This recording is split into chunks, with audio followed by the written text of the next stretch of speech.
Hello friends, कैसे हैं आप लोग। उम्मीद करता हूं बहुत अच्छे होंगे। दोस्तों, आज 1 दिसंबर हो चुकी है और अगर सही तरीके से देखा जाए तो आपके पास 2 से 3 दिन का समय और शेष बचा हुआ है। 5 दिसंबर को आपका एग्ज़ाम है और अगर आपका सेंटर बाहर कहीं गया है तो निश्चित रूप से आपको 4 दिसंबर को ही निकलना पड़ेगा, यानी कि एक दिन आपका और गया। ठीक है, तो 2 और 3 दिसंबर का आपके पास समय है, या जिन लोगों का सेंटर अपने होम डिस्ट्रिक्ट में, होम टाउन में है, तो उनके पास कह लें कि 3 दिन का समय है। इन 3 दिनों में आपको क्या करना है, क्या नहीं करना है, हम यही बताने आए हैं। इसके साथ साथ जो आपको 5 दिसंबर को परीक्षा देनी है उसमें आपको परीक्षा हॉल में क्या लेकर जाना है, प्रश्न पत्र को कैसे आपको हल करना है, कितने प्रश्न हल करना है और नेगेटिव मार्किंग से कैसे बचना है, 140 प्लस हम कैसे लाएं दोनों पेपर मिला करके, और अब हमें क्या पढ़ना है और कट ऑफ कितना जाएगा, इन सारे बिंदुओं पर हम लोग आज चर्चा करेंगे। तो थोड़ा सा आपका हम समय लेंगे और इन सारे मुद्दों पर, इन सारे बिंदुओं पर आपको कायदे से समझा देते हैं कि एग्जामिनेशन हॉल में कैसे बैठना है, कैसे परीक्षा को देना है, कैसे प्रश्न पत्र को हल करना है, कितने चरणों में हल करना है, किन प्रश्नों को छोड़ देना है, किन को करना है, नेगेटिव मार्किंग से कैसे बचना है। ठीक है, तो इन पर सब पर बात होगी और इन 2-3 दिनों में आपको क्या पढ़ना है, क्या नहीं पढ़ना है, ठीक, ये सब बातें हम लोग करेंगे। तो जो आपको 5 दिसंबर को परीक्षा देनी है वो 2 पालियों में आयोजित होगी। उम्मीद करता हूं कि आपने एडमिट कार्ड डाउनलोड करके प्रिंट आउट भी निकाल लिया होगा। उसके पीछे जो निर्देश दिए गए हैं आप लोग कायदे से भली भांति पढ़ लीजिएगा। ठीक है, इसके बाद जो आपकी परीक्षा है वो 2 पालियों में होगी। एक सुबह पेपर होगा जीएस का 9:30 बजे से 11:30 बजे तक, 2 घंटे का। ठीक है, 140 क्वेश्चन पूछे जाएंगे और एक प्रश्न 1 नंबर का होगा। ठीक, नेगेटिव मार्किंग लागू है 1/3, यानी कि अगर आप 3 प्रश्न गलत करते हैं तो एक आपका सही काट लिया जाएगा। ठीक है, इसके बाद फिर बीच में ब्रेक होगा आपका। फिर अगला पेपर जो होगा वो 2:30 बजे से 3:30 बजे, यानी कि 1 घंटे का पेपर होगा, वो है आपका हिंदी का। ठीक है, हिंदी में आपके 60 प्रश्न आएंगे। एक प्रश्न 1 नंबर का होगा, पूरा प्रश्न पत्र आपका 60 नंबर का होगा, उसमें भी नेगेटिव मार्किंग लागू होगी। ठीक है, तो ये तो होगी आपकी पेपर की बात। ठीक, अब देखिए प्रवेश पत्र आपने निकाल लिया होगा, तो परीक्षा में आपको क्या लेकर के जाना है, ध्यान से अपना जो है, जो आपका बैग है, छोटा सा बैग है जिस पेन वेन रखने वाला, ठीक है, तो उसमें आपको प्रवेश पत्र आपके पास होना चाहिए। 2 फोटो रख लीजिएगा आप। ठीक है, जैसे किसी के उस पर एडमिट कार्ड पर फोटो नहीं आती है, तो मतलब अगर आप फोटो लेके सेंटर पर जाएंगे तो वहाँ पर आपको वेरीफाई कर दिया जाएगा। तो 2 फोटो रख लें, जिनके पर है उनको कोई दिक्कत नहीं, फिर भी अगर रख लीजिए कोई प्रॉब्लम नहीं है। 2 फोटो अपने पर्स में जो भी वॉलेट में डाल लीजिए। 2 फोटो, एक आईडी, जो भी आधार कार्ड वगैरह वो आईडी रख लीजिए, ओरिजिनल आईडी ओरिजिनल लेके जाना है। साथ में एक फोटोकॉपी भी रख लीजिएगा। ठीक, कभी कभी मांग देते हैं किसी किसी सेंटर पर, तो आपको परेशान ना होना पड़े, लेकिन ओरिजिनल आईडी जरूर लेकर के जाइएगा। इसके बाद 2 बॉल पेन ले लीजिएगा ब्लैक। ठीक है, बॉल पेन मतलब कि जिसको डॉट पेन कहते हैं, जेल पेन नहीं चलेगा, बॉल पेन होना चाहिए या डॉट पेन होना चाहिए। ठीक है, और वो लीजिएगा जो काफ़ी मोटा हो, मतलब जिसका जो रिफिल पॉइंट होता है कम से कम 0.7 से बड़ा होना चाहिए। ठीक है, इससे बड़ा ही हो, छोटा नहीं होना चाहिए। ठीक है, तो मतलब जिससे, चूंकि हमको गोले काले करने हैं, तो अगर मोटा रहेगा ना तो जल्दी से गोले काले हो जाते हैं। ठीक है, और जो पेन आप लेंगे उसको पहले से अच्छे से, मतलब ऐसे से रफली एकदम से ऐसे से चला लीजिएगा, इस तरीके से ना, पता चले जब वहाँ पर गोले काले कर ले, पेन चल ही नहीं रहा, ऐसे से रो रहा है। ठीक है, तो मतलब एकदम बढ़िया से चले गोला पेन, तो उसको मतलब पहले से थोड़ा रफली एकदम से फ्लो में कर लीजिएगा। ठीक है, ये हमेशा करिएगा। पेन आप जब भी इस्तेमाल करें उसको थोड़ा रफली, चाहे वो लिखने के लिए चाहे कहीं भी इस्तेमाल करें। अभी आप मुख्य परीक्षा देंगे तो वहाँ पर और ज़रूरत पड़ेगी, क्योंकि वहाँ पर स्पीड आपको चाहिए, चाहे हिंदी का पेपर हो चाहे निबंध का पेपर हो। ठीक है, तो वहाँ पर तो आपको पेन एकदम से आपका रवा होना चाहिए, मतलब एकदम फराटेदार चलना चाहिए। ठीक है, इसी तरीके से पता चले कि नया पेन लेके गए बस वहीं उसका एकदम से पेन खोल रहे हैं और लगाने शुरू किए तो पेन सही से चल ही नहीं रहा है, दिक्कत कर रहा है। ठीक है, ये मतलब अपने प्रैक्टिकल अनुभव बता रहे हैं कि ऐसा होता है। तो हम तो हमेशा क्या करते थे कि जब मुख्य परीक्षा पीसीएस की या समीक्षा अधिकारी की मुख्य परीक्षा देने जाते थे तो कम से कम 3-4 पेन इकट्ठे कर लेते थे और समझो कि उन पेनों की मतलब कि 4-5 पेन इकट्ठे करके और सारे पेनों की सारी रिफिल कम से कम 1/3 मतलब कि 1/3 रिफिल चला देते थे, कुछ और भी मतलब रफ लिखने में कर देते थे, ठीक है। फिर वो मतलब कि 2/3 जो रिफिल बचती थी, अब चूंकि जब 1/3 चल जाता है पेन तो मतलब थोड़ी सी स्मूथ हो जाती है, जो पेन होता है ना वो थोड़ा सा स्मूथ हो जाता है, तो चलाने में बड़ा अच्छा लगता है और मतलब जल्दी से आप लिख पाते हैं, राइटिंग में अच्छी आती है, थोड़ा पेन मोटा चलने लगता है। तो मतलब हम तो 4-5 पेन इकट्ठे करके और इसी तरीके से रख लेते थे, इसके बाद जाके मेंस लिखते थे, ठीक है। चलिए खैर, हाँ, इसके बाद आप जो है 2 आप बॉल पेन ले लेंगे। इसके बाद घड़ी अगर आप लगाना चाहें लगा सकते हैं, ठीक है, अगर आपके सेंटर पर अलाउ हो तो। हालांकि कमरों में घड़ी होती है, कमरों में घड़ी नहीं हुई तो जो इन्विजिलेटर होता है उसके पास घड़ी होती है, वह टाइम पूछ सकते हैं, ठीक है। हालांकि पीसीएस परीक्षा में कोई दिक्कत नहीं है, यहाँ पर घड़ी अलाउ होती है, अगर अलाउ है तो आप ले जा सकते हैं। पानी की बोतल रख लीजिएगा ताकि आपको इधर उधर पानी पीने ना जाना पड़े, और मास्क लगा के जाइएगा, साथ में सैनिटाइजर आप भी रख लीजिएगा, ठीक है। तो जहाँ पर अपना हाथ वाथ सैनिटाइज करते रहिए, डेस्क पर जहाँ पर बैठे उसको सैनिटाइज कर लीजिए, मतलब एकदम सुरक्षित तरीके से, क्योंकि अभी आप देख रहे हैं ये कौन सा वो एक टोमिकॉर्न पता नहीं कौन सा वायरस फिर से नया आ गया, मतलब ये तो कोरोना ने तो मतलब नरक करके रख दिया है, परेशान कर दिया है, ठीक है। खैर हमें अपनी सुरक्षा रखनी है, तो इतना सारा सामान आपको लेकर के जाना है परीक्षा हॉल में, ठीक है। और 9:30 से पेपर, तो कोशिश करिएगा कि 9 बजे से, चूंकि 9 बजे एंट्री शुरू हो जाती है, ठीक है, तो 9 बजे से पहले आप सेंटर पर कृपा करके पहुंच जाएं। सर्दी का मौसम है तो मतलब आराम से बचते हुए जाइएगा ताकि आप समय से वहां पर सेंटर पर पहुंच जाएं, ठीक है। और नाश्ते में बहुत ज़्यादा भारी वारी मत खाइए, हल्का फुल्का कुछ खा के जाइएगा, ठीक है। तो पता चले एकदम से पकौड़ा वकौड़ा खा के चल दिए तो बैठे बैठे वहाँ पर नींद आ रही, ठीक है, ऐसा मत करिएगा, हल्का फुल्का कुछ खा के जाइएगा, लाइट, ठीक है। तो इसके बाद जब वहाँ ब्रेक होगा तो फिर थोड़ा सा हल्का फुल्का कीजिए और शाम को फिर पेपर दीजिए, ठीक है। तो मतलब दिन भर आपको हल्का ही रहना है ताकि नींद वींद ना आए, ठीक है। चलिए खैर, अब देखिए प्रश्न पत्र को कैसे हल करना है, ठीक है। थोड़ा सा मैं आपको मतलब एकदम से अपनी व्यक्तिगत सारी बातें बता रहा हूँ, तो मतलब हो सकता है थोड़ा सा वीडियो लंबा हो जाए, लेकिन मैं एकदम से अपने जो अनुभव हैं जीवन के, जो भी तैयारी के, पढ़ाई के, वो सारे आपके पास शेयर कर रहा हूँ, चूँकि बहुत ही इंपॉर्टेंट ये परीक्षा है आपके जीवन की, और इससे आपका जीवन बदल सकता है, मतलब एक नई ऊंचाइयां छू सकता है, ठीक है। तो चलिए प्रश्न पत्र को कैसे हल करना, हालांकि ये बात हम पहले बता चुके हैं, ठीक है। तो प्रश्न पत्र को हम 3 चरणों में हल करते हैं। पहले तो हमें 140 प्रश्न आएंगे, वो सारे प्रश्न हल कर लेने हैं पहली बार में जो हमको अच्छे से आ रहे हैं, ठीक है, उनको हमने टिक कर दिया, ठीक। इसके बाद उन प्रश्नों को हल करना है जहां पर हमें थोड़ा सा हम फंस रहे हैं, ठीक है, मतलब थोड़ा सा दिमाग का इस्तेमाल कर रहे हैं और वो प्रश्न हो जा रहा है, ठीक है। तीसरे प्रश्न है तो जो मतलब बड़े डीप टाइप के होते हैं, उसमें मतलब बहुत ज़्यादा दिमाग खपाना पड़ता है, ठीक है। तो अगर ऐसा प्रश्न आपको उलझा रहा है तो बिल्कुल मत उलझिएगा, ठीक है। उन प्रश्नों पर आप ज़्यादा फोकस करिए जो इजीली आप थोड़ा सा कैलकुलेशन करके, थोड़ा सा दिमाग लगा करके हो सकते हैं, ठीक है। और 15 मिनट लास्ट के गोले काले करने के लिए अवश्य छोड़ दीजिएगा, क्योंकि गोले काले करने में 10 से 12 मिनट का समय लग जाता है आराम से, ठीक है। गोले आप एक साथ ही बाद में काले करना ज़्यादा अच्छा है। भाई मैं तो ऐसे ही करता था, कुछ लोग क्या करते हैं प्रश्न हल किया गोला काला किया, हल किया मैं ऐसा नहीं करता था, मैं तो सारे पहले टिक कर लिए फिर एक साइड से गोले इकट्ठे करता, मतलब बाद में आराम से क्रम से, ठीक है। क्योंकि यहाँ पर निगेटिव मार्किंग है तो आप बीच बीच में प्रश्न छोड़ेंगे भी, तो उनको आपको गोले भी छोड़ना है, ध्यान रखिएगा। अगर एक भी गोला आपका गलत हुआ तो समझो पूरी OMR सीट आपकी गलत हो जाएगी आगे की, ठीक है। तो बड़ा ध्यान से, सावधानी से, जल्दबाजी नहीं करना है, इसलिए स्पेशली 15 मिनट आप लोग सर्किल काले करने के लिए आपको छोड़ देने हैं। उसमें से अगर समय बचता है तो आप प्रश्न बाद में हल कर लीजिएगा, लेकिन 15 मिनट जैसे ही आपको मतलब बचे लगे कि 15 मिनट बचे हुए हैं, आप गोले काले करना शुरू करते हैं, ठीक है। तो ये हो गया।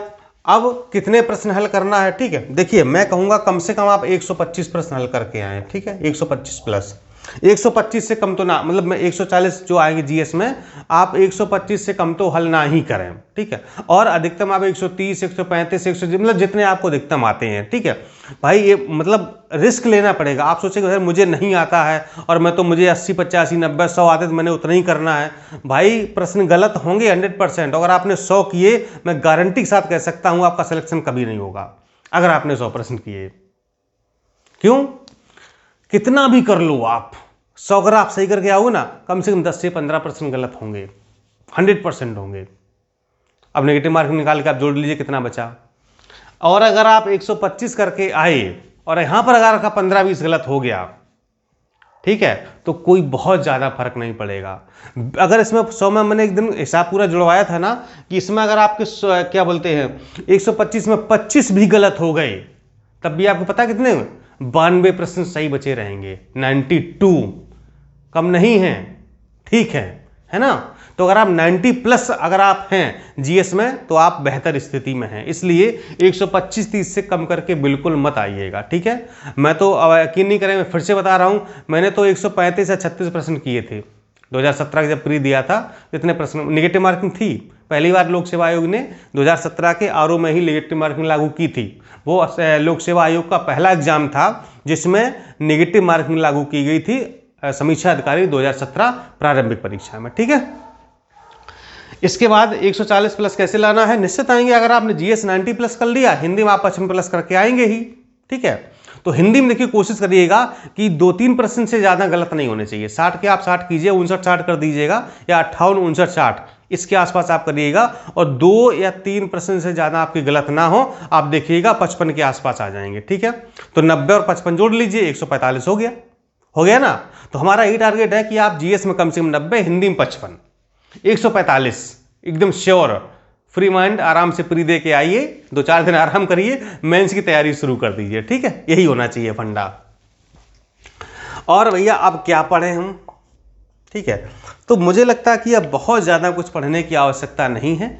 दिमाग को कूल रखिए, ठीक है, संतुलित रखिए। जो पढ़ लिया है उस पर भरोसा रखिए। आपको लगता है कि कोई चीज़ छूट रही है, ठीक है, या मैंने मतलब नोट किया था नहीं, मुझे एग्जाम टाइम ये रिवीजन करना है, तो उसको पढ़ लीजिए, ठीक है। बजट वगैरह देख लीजिए, जनगणना है, यूपी का करंट है, यूपी स्पेशल है, ठीक है, ये हम कई बार बोल चुके हैं। करंट के जो मैंने डेटा दिए थे ना, हिंदी के कुछ प्रीवियस ईयर्स के पेपर्स दिए थे, उनको हल कर लीजिए, ठीक है।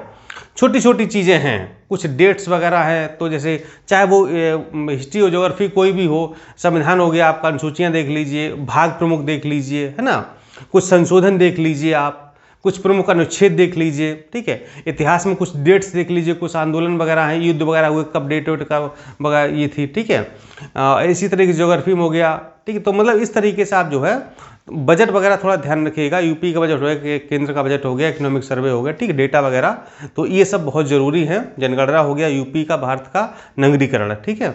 और भी मैंने बहुत सारे आंकड़े दिए थे, बागवानी के हैं, धार्मिक भाषाई जनगणना है, वन स्थिति रिपोर्ट है, ठीक है। और मतलब कई सारे मैंने आंकड़े आपको दिए थे, पूरी PDF ग्रुप में उपलब्ध कराएंगे कई सारी, तो उनमें आपको दिए गए, तो बस वही आप देखते रहिए।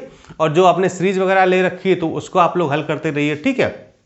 नहीं ली है तो अभी भी आप ले सकते हैं, यहाँ पर डिटेल लिखा हुआ है, इस पर आप संपर्क करके अभी भी आप सीरीज ले सकते हैं, ठीक है। तो इस तरीके से आपको पेपर हल करके आना है।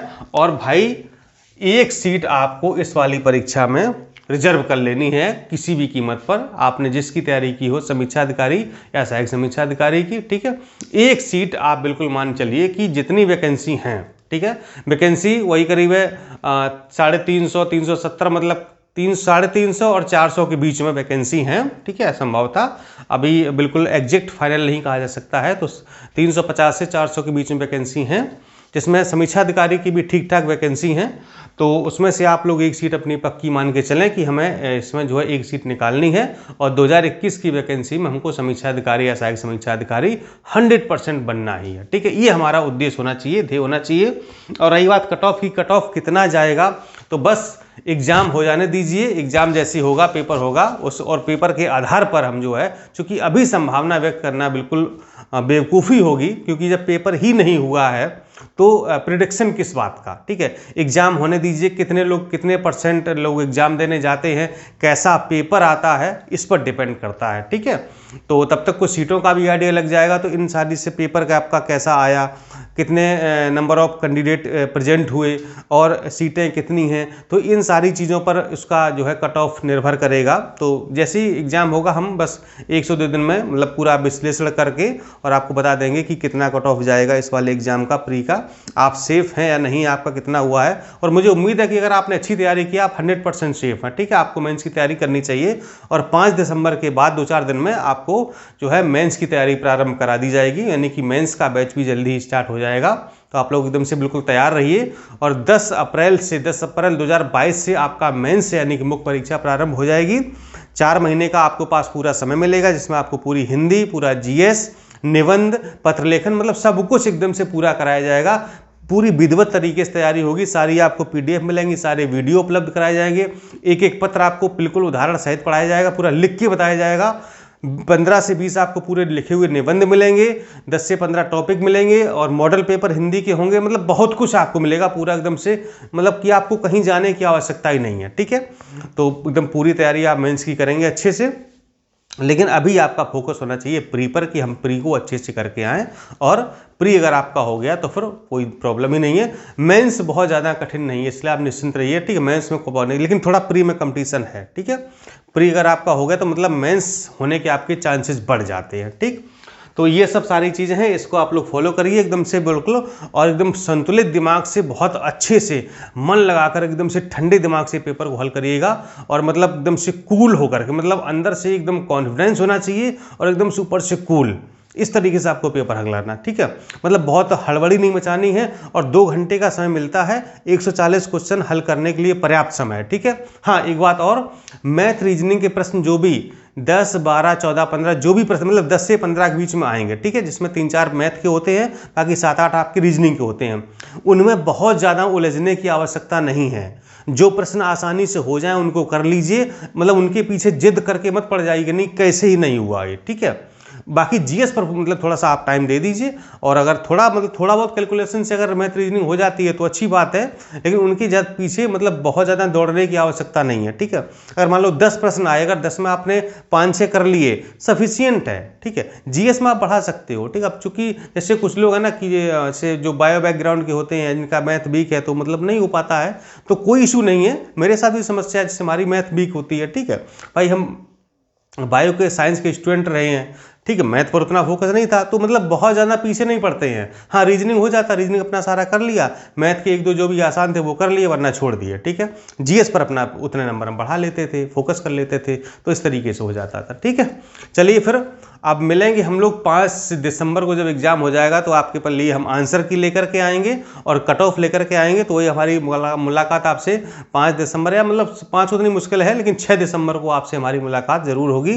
तो आपको बताएंगे कि कैसे क्या आगे की रणनीति है, और फिर आपको हम मेंस के बारे में भी बहुत अच्छे से गाइड करेंगे। ठीक है, और कोशिश हम यही करेंगे कि बस आपका एग्ज़ाम ये अच्छा हो जाए, और मेंस की हम आपकी बेहतर तैयारी करा पाएँ। जैसे हमने 2016 वाले बैच की तैयारी कराई थी, तो बहुत काफ़ी लोग, करीब 10-12 लोग हमारे बैच से सेलेक्ट हुए थे। तो अभी हालांकि उनकी ज्वाइनिंग भी चल रही है, तो बहुत लोग हमसे मिलने भी आ रहे हैं कि सर देखिए आपने पढ़ाया था और आपके नोट्स पढ़े थे, और आज देखिए आज मैं सेलेक्ट हो गया हूँ। तो बड़ी खुशी होती, मुझे भी खुशी होती है और उनको भी खुशी है कि देखिए मतलब एक दूसरे के सहयोग से, कोऑपरेशन से आज वो समीक्षा अधिकारी बन चुके हैं और ज्वाइन कर रहे हैं सचिवालय में। बस अगला नंबर आपका ही है, आप भी जल्दी से आइए, और बहुत बहुत शुभकामनाएं आपके लिए, और बहुत बहुत बधाई। और ईश्वर से हमारी यही प्रार्थना है कि इस बार इस परीक्षा में आप जरूर सेलेक्ट हों, और अपने माता पिता का, अपने घर का, अपने परिवार का, अपने गांव का, अपने ज़िले का आप नाम रोशन करें, और जो भी आपने जीवन में सपने देखे हों, ईश्वर से प्रार्थना है कि वो आपके ज़रूर पूरे हों। और मेरा जितना भी सहयोग हो सकता है मैंने आपका पूरा प्रयास किया है, और बस बाकी तो प्रभु की कृपा है, जो भी होगा सब अच्छा होगा। बस हम लोग तो उसी पर निर्भर हैं, अपना हम लोग कर्म करते हैं, फल देने वाला तो वही है, वही जो अगर हमने अच्छा कर्म किया होगा तो निश्चित रूप से हमको अच्छा ही फल मिलेगा। बहुत बहुत शुभकामनाएं, आप लोग एग्जाम दीजिए, all the best, thank you so much.